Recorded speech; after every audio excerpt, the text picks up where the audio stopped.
coming up next. See, we don't want her to have to do this. An employment expert has some tips to save money while you're job hunting.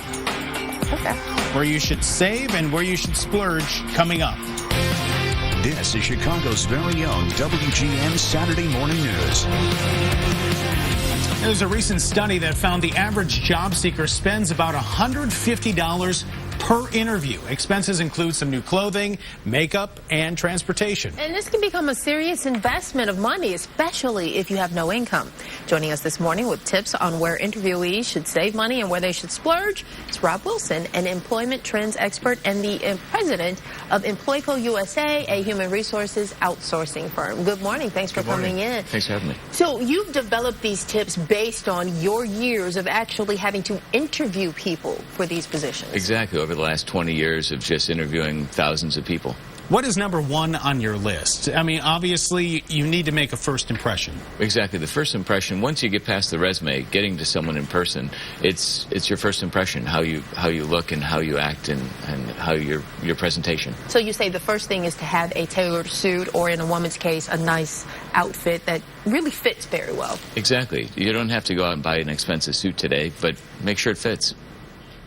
There are services now, I hear, like what we used to do, which is you rent a tux for a wedding or anything like that. Right. You can now rent an outfit for an interview. Exactly. You could go to places like Rent the Runway, which used to be just ball gowns and special outfits, and now you can rent, whether it's women's suits, men's suits for Makes it more affordable if you're unemployed and you're wanting to look nice. You just don't have several $100s to spend on a new suit or outfit. Exactly. Now, you said the point to get in the door, though, is your resume. And you say avoid resume writing services? Well, it's pretty easy to see when you look at hundreds of resumes, whether you prepared it yourself or whether you had a service prepared. So there's so many different ways you can look on, whether online, even software packages. You can look at a variety of places that can help create your own resume.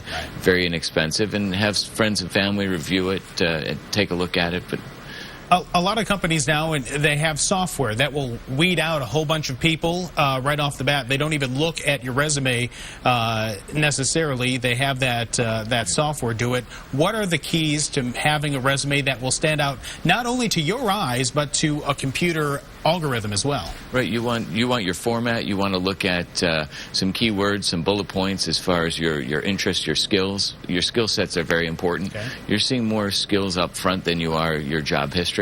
All right, and spending some money maybe on a resume website as well. Absolutely. I think that's probably one of your best spent amount of money, because on a website you can have your pictures, your resume.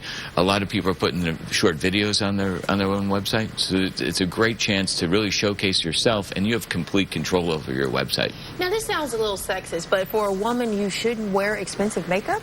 Explain that one. Well, as you're looking at a budget, so you've got as you're spending $150 on average, the surveys show that women with makeup come off better. But to have too much perfume or too much makeup on is in some cases off-putting. So what we found is that you want to be clean, you want to be fresh, but you don't want too much. All right, Rob Wilson from Employco USA, thank you so much for joining us this morning. Do appreciate it. Thank you.